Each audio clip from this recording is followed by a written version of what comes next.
don't know about you guys, but the more I read about Red Dead Redemption 2, the more I get hyped for this game because it sounds like everything I've ever wanted in a video game is going to be in this game. Now in today's video, we're going to be talking about the open world and why it's going to completely revolutionize probably gaming and definitely the rest of Rockstar's titles going forward and how they're actually making it so much better. Before we hop into that, they actually posted a Newswire article showing off some of the screenshots that I showed you guys yesterday.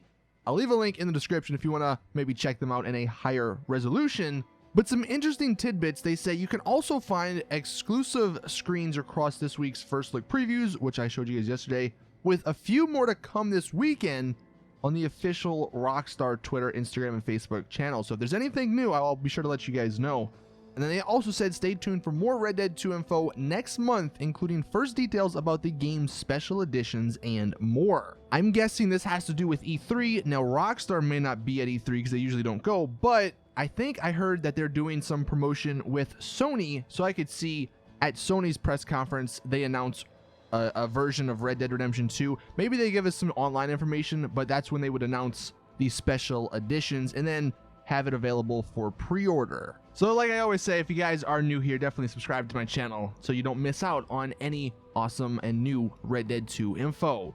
Now, the open world details. How is Rockstar making it even better?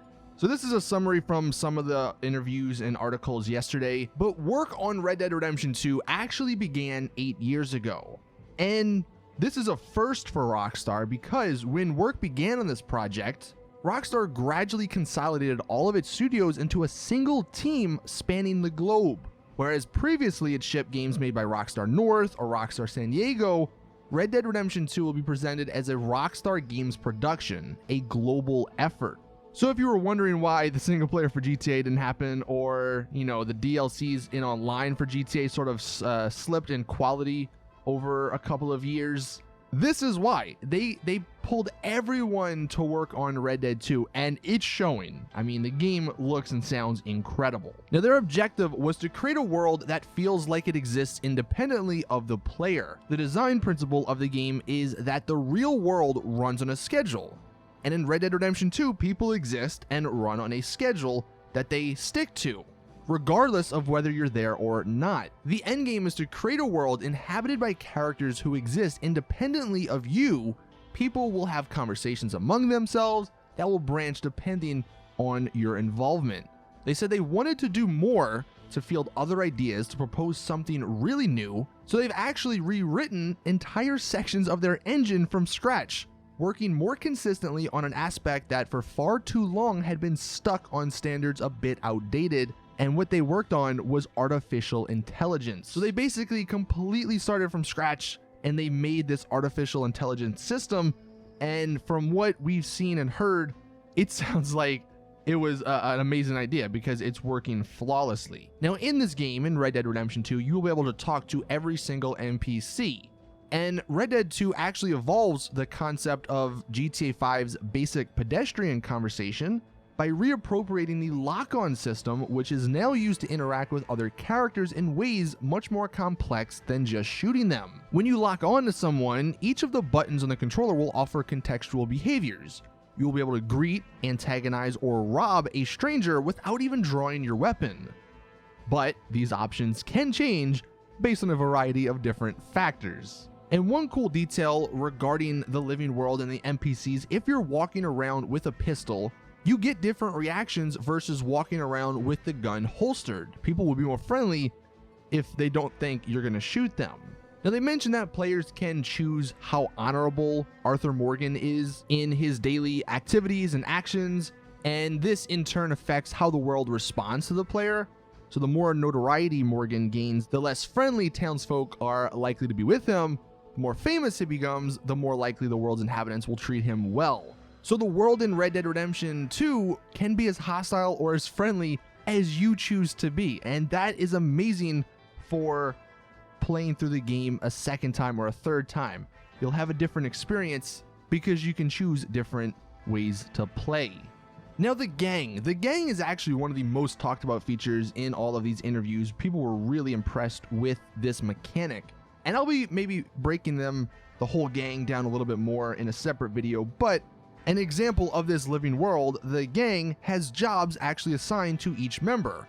Everyone has a routine they go through each day. A cook, for instance, prepares the food for gang members, calls for them to go eat. They go over, get food, sit down, eat it. There's a food chain, and you get to see little interactions between the gang members. So some people may be in an argument with someone may be, I don't know, playing some games or something. And that sort of gives you more information about who they are as characters. And as for Arthur, his position is sort of the muscle. He gets the food, he goes hunting, he gets the supplies. But Rockstar wanted the player to feel the responsibility of Arthur's position within the gang, but at the same time, they didn't want it to feel like you're just taking care of them. So they wanted to strike a balance between realism and fantasy, and I think that sounds really good. Now, the part that excites me the most, according to some of these interviews, Red Dead Redemption 2's map is the biggest and densest map Rockstar has ever created. So one of the big complaints with GTA 5 was that it was a big map that they had, but the interiors, there was really nothing there. More than half the buildings you could not even go into.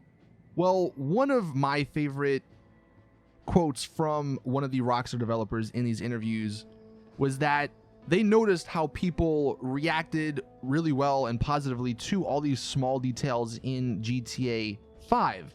And they said for Red Dead Redemption 2, they tried to go even further with the interiors. So you can go into a house, open the drawers, take the jewelry out of it.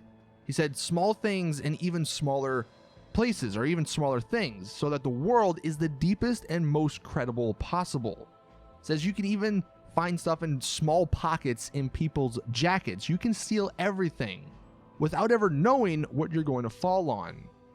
They tried to create a consistent world in which it is possible to jump and hold onto a train running at full speed, enter the cars, find a bag, open it, take what's inside, come out of the train without being spotted. All of that is possible. So that just blows my mind. It really does sound that this game is going to attempt to become the most detailed game of all time. Another cool aspect is that since you are living in this world that is living, there are many dynamic elements and events in the game world. One, for instance, you will actually see the railroad network grow and increase, and it will unite more populations. You may also see some NPCs starting to build a building. You may see it under construction.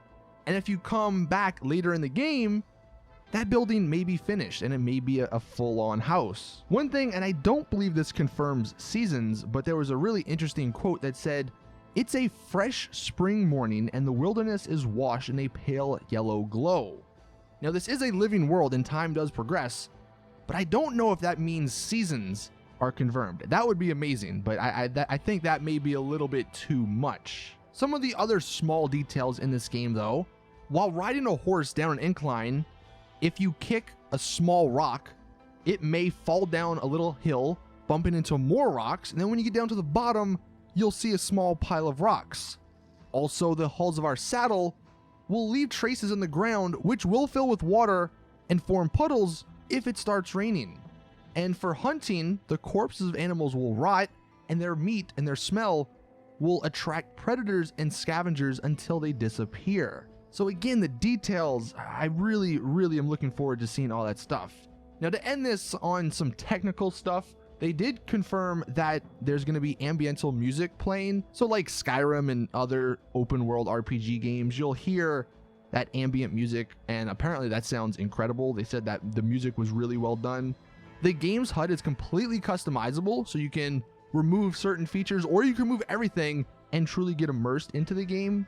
If you go AFK, instead of just having a circular camera revolve around you, your character will drop to the ground and then start looking at the horizon. And then finally, I did read somewhere, don't quote me on this, but apparently the screenshots that we've seen over the last 24 hours, they were taken from a PS4 Slim. So I'm guessing that the game will look even better on an Xbox One X or a PS4 Pro. So there you guys have it. That is the open world details in Red Dead Redemption 2, the new details that we know. And honestly, it's everything I've ever wanted from a Rockstar game. Let me know your thoughts in the comment section below. Thank you all for watching. Please drop the video a like if you enjoyed, subscribe for more awesome Red Dead Redemption 2 news, and as always, I will see you guys in the next one.